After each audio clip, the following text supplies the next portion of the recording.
I'm going to start by reading a prepared statement. Then I'm going to get into quite a bit of information. And then I've got a short prepared statement I'm going to read at the end. And then we'll stay here and answer your questions as long as I can talk. If it takes all day, that's fine. I've got nowhere else to go. Okay. I'm going to title this prepared statement here, "Where's the Proof?" In previous years, and especially this year, I firmly believe that the Beaufort Gazette and the Island Packet have proven to have zero credibility, and they continue to mislead the public by fabricating stories to further their misguided views.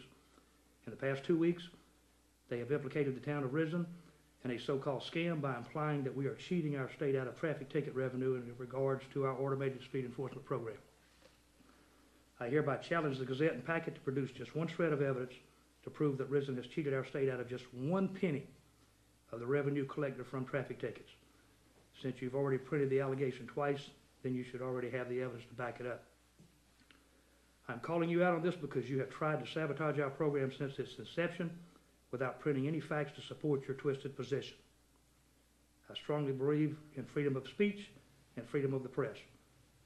However, I do not believe that the Gazette and Packet have the right to manufacture news by printing false information. It is time for the public to demand that news be reported in a factual and truthful manner. Anything less is unacceptable and un-American. So, to the Beaufort Gazette and Island Packet, I want to be very clear. I challenge you to put up or shut up. If you do not immediately produce the evidence requested to support your allegation against the town of Ridgeland, this will prove my point that you have zero credibility. Now, what we're going to do here,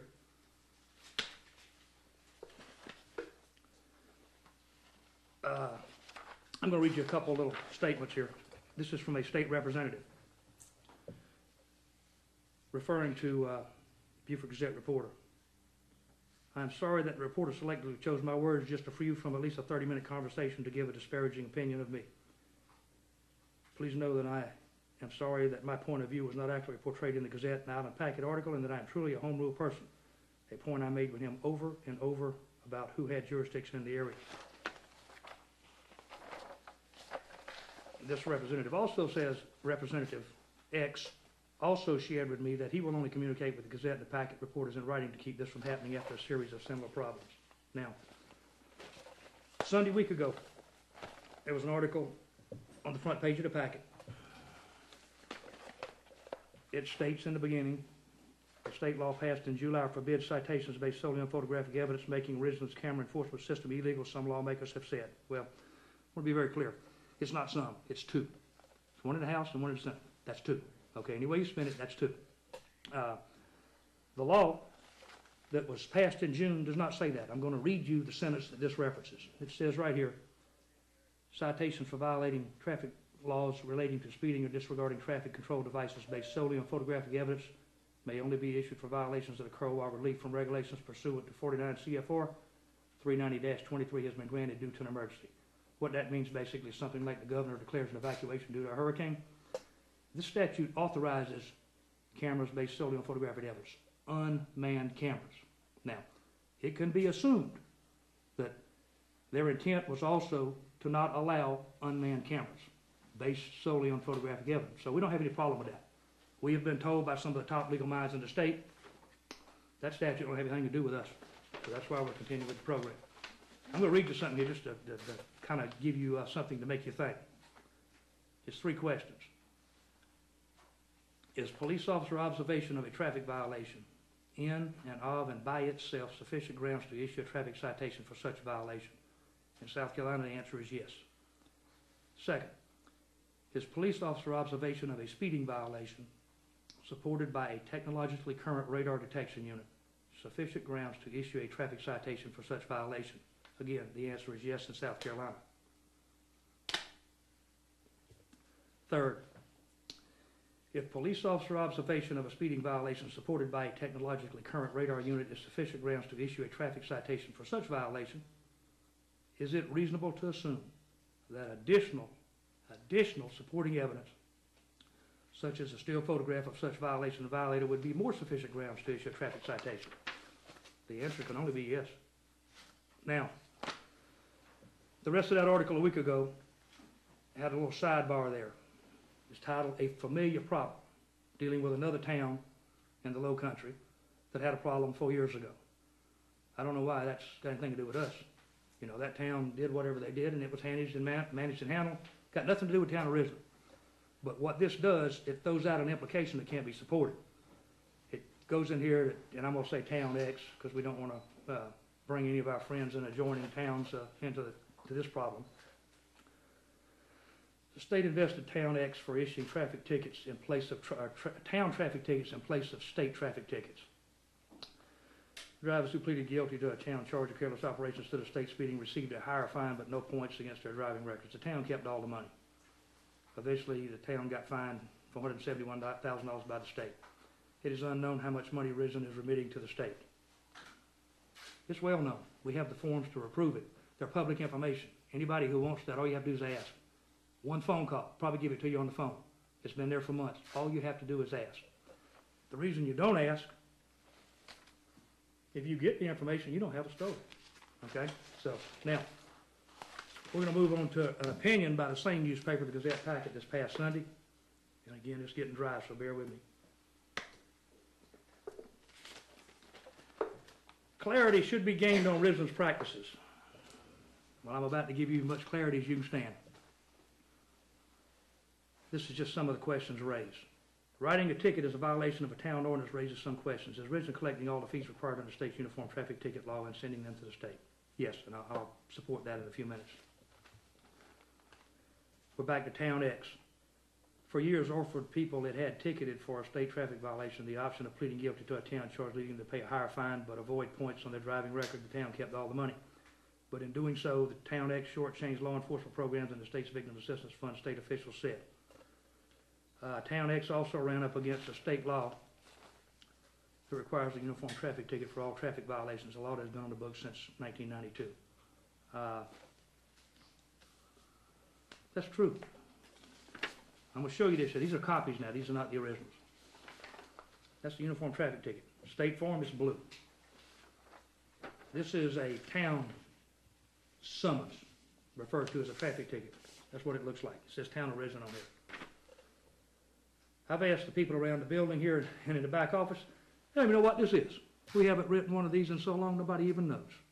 Now, we've got a half a dozen ladies in the back here that work quite hard, and to have them even implicated in something like this is just a travesty of justice. It really is. They are work so hard you can't even imagine, but to be brought in something like this, that they are part of something, is just, it's just an implication that's unfair and it cannot be supported. But anyway, state law, as mentioned in there, says 1992 was changed to require a uniform traffic ticket for state violation. Speeding is a state violation.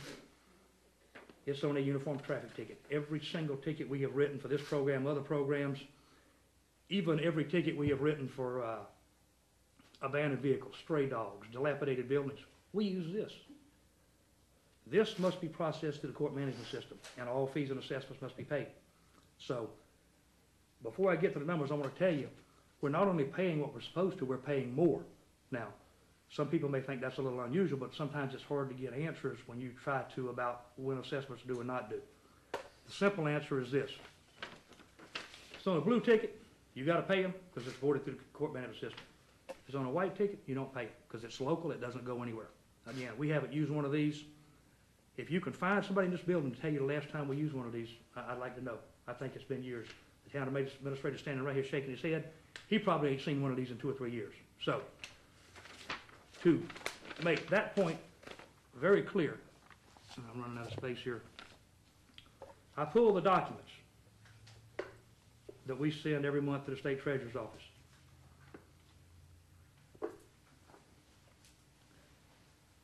For the month of July, revenue remitted to the state treasurer, $56,889.77. To the Victims Assistance Fund, $5,433.83. Now,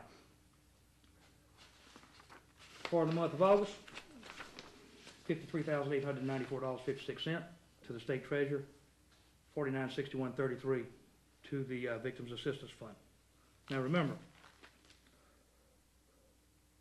but in doing so, Town X shortchanged law enforcement programs and state Victims Assistance Fund, state officials said. All right. Automated speed enforcement program started in August. First tickets, first court dates, everything the month of September. Okay? provided to the state treasurer with the October report for the month of September.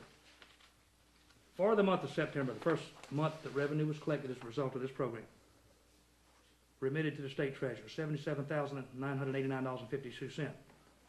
Retained by municipality for victim services, $6,750.03.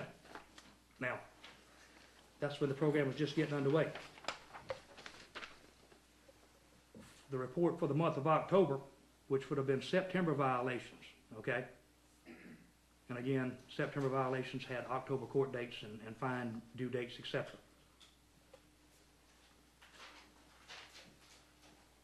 Amount of money remitted to the state treasurer, $99,499.67. So it's almost doubled once we got our first full month behind us. Same month, retained by municipality for victim services, etc., $8,704.33.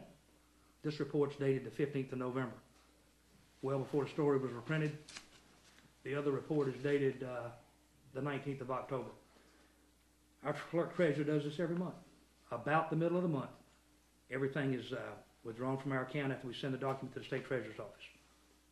There is not one shred of evidence nowhere, period, ever, that exists to show that Ridgeland has not given the state every single penny they were due, and we actually have enough documents to show we gave them more.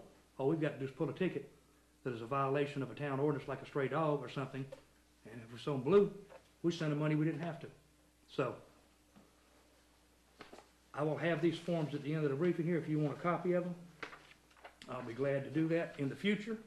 If you are so narrow-minded to think that we're not sending the money to the state, you pick up the phone, you call our clerk treasurer at 726-7502, you tell her you'd like to have a copy of the treasurer's report for the past month, and she'll probably fax it to you. All you got to do is ask. If you don't ask, you don't have a story, and that's why it was. So, anyway, I would hope that most people who see this understand why we're quite bitter over here. We've been pounded over and over and over, and now we got allegations that we're playing with the money. Well, there's a chunk of it that's went to the state, and they haven't sent it back.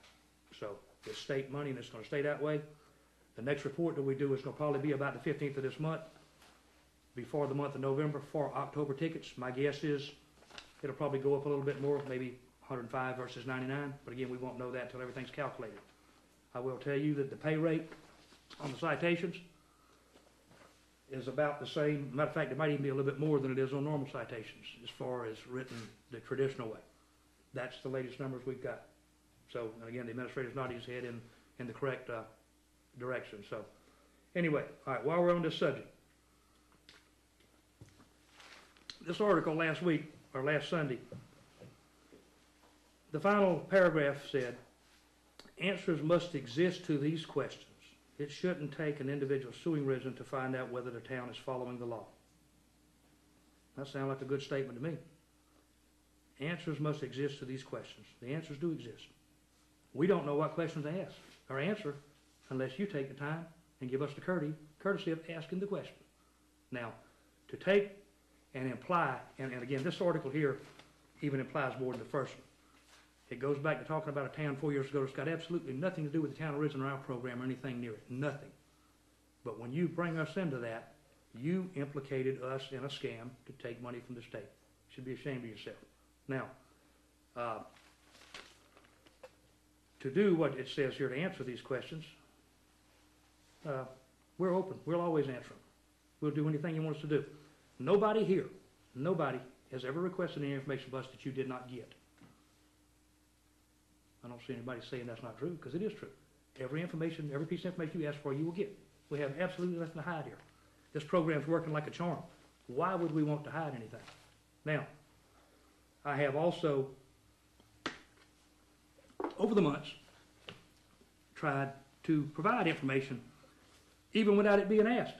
I have tried to provide information to put it out there for the public to see.